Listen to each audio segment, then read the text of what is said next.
rat is awesome. Its name is FUPA. Her name is FUPA, and she has a tumor, which actually makes her look like she has a FUPA.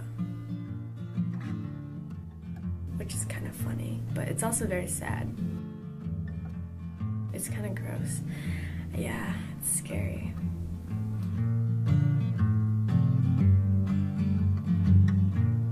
Hi everyone, welcome back to Chicago Film News. I'm Nina Kern. Before we get started with today's interview, please make sure you hit the subscribe button so you don't miss any more interviews, videos, and news about films in Chicago and around the world. Today, I am with Gustavo Martin and Cody Wallace talking about their short film, FUPA. So I would like for you guys to talk a little bit more about FUPA. Where did this idea originate from for the film? It actually came about because a friend of mine suggested I make a documentary. We were always going down the road trips to New Orleans, and I always used to like film our adventures down there and like take a lot of close-ups of her face. It made her really uncomfortable. So she said, like Gustavo, you obviously love to document things. You should just make a documentary that'll totally be, that's like part of your world. You got to do a documentary. So I had that in my head. So I was looking for like a documentary subject, just something easy to get me going for my first doc. And then right around there I met Cody, because Cody was actually doing sound and for like student films at Columbia. One day Cody just started telling me about the rat called FUPA, and the rat had a FUPA, and I just thought the whole thing was ridiculous and hilarious, and I just loved the way that Cody was talking about it. And I just thought, like, okay, save it for the camera. Can I film you talking about your rat? Can I come over, film your rat, and hear you just talk more about the rat? So that's how it began. And I just kind of followed Cody as she just kind of like tried to like get free surgery for the rat and like just everything that she tries in the documentary. And then at some point I felt, oh, it was kind of done.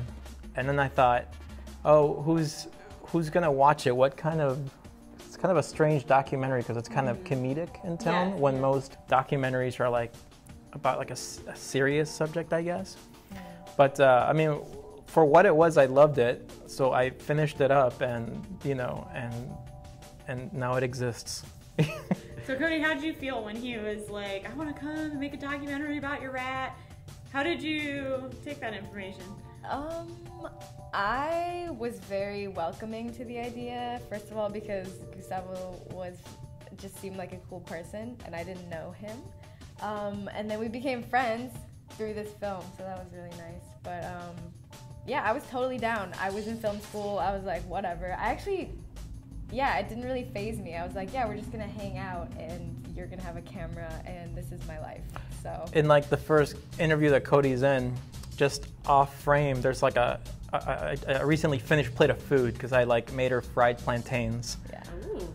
And that's we ate, and then we started talking about FUPA. Yeah, it's weird because I'm never in front of the camera. I'm usually behind the camera. Okay. So as a filmmaker, so it was really cool to see myself as a character or a subject, and just amazing how awkward I can be on screen. Well, the awkwardness was part of what attracted me to Cody's story. Yeah, just like I was trying to be authentic, but I am very goofy, so it came off like that.